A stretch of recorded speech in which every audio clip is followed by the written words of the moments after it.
While airlines around the world are racing to deploy single-aisle jets across the Atlantic, Delta Airlines is doing the exact opposite.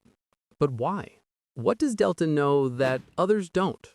The transatlantic aviation market is changing fast. Over the past few years, we've seen a revolution. Airlines like United, American, Iberia, and Aer Lingus have been increasingly using narrow-body aircraft, planes like the Airbus A321neo and Boeing 737 MAX, to fly between North America and Europe. These jets are smaller, more fuel-efficient, and allow airlines to serve secondary cities that could never support a wide-body operation. It's a strategy that's been hailed as the future of transatlantic travel. But there's one major player that's choosing not to join this trend: Delta Airlines. Delta, one of the largest and most profitable airlines in the world, has made it clear narrow-bodies and the Atlantic, not their game. And this isn't just about aircraft preference, it's about brand identity, customer experience, and a strategic vision that goes far beyond the airplane itself. So, what's really going on here? To understand Delta's decision, you need to understand what Delta is actually selling. Delta has spent the last decade positioning itself as the premium carrier among the US Big Three, not just premium in price, but in product, consistency, and customer perception.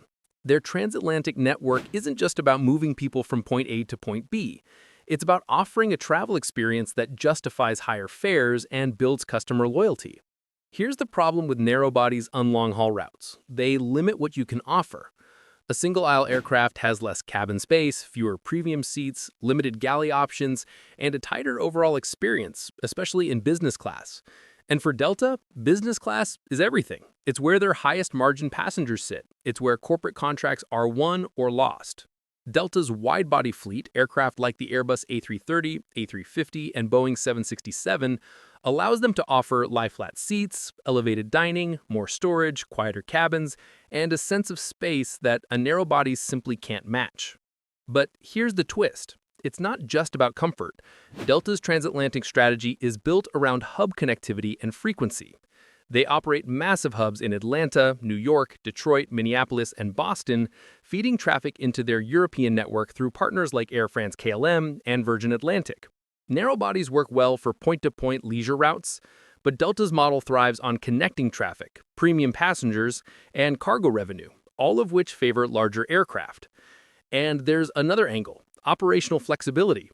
Wide bodies give Delta the ability to shift capacity between markets, adjust to seasonal demand, and maintain a consistent product across the Atlantic. Narrow bodies, they lock you into a very specific type of route structure. So does this mean Delta is wrong and everyone else is right? Not necessarily.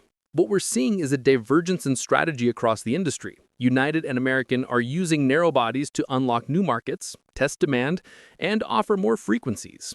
That's a valid approach, especially for leisure-heavy routes or secondary cities. But Delta is playing a different game. They're betting that in the premium-heavy transatlantic market, product differentiation is worth more than operational flexibility. And so far, it's working. Delta consistently leads the U.S. carriers in transatlantic premium revenue. Their partnership with Air France-KLM and Virgin Atlantic gives them scale and reach without needing to deploy narrow bodies. However, there's a risk. If competitors continue expanding with A321neos and 737 MAXes, they could erode Delta's market share in certain city pairs, especially among price-sensitive travelers. And as sustainable aviation technology advances, the next generation of narrow bodies could close the gap in comfort and economics, making Delta's wide-body-only strategy harder to justify.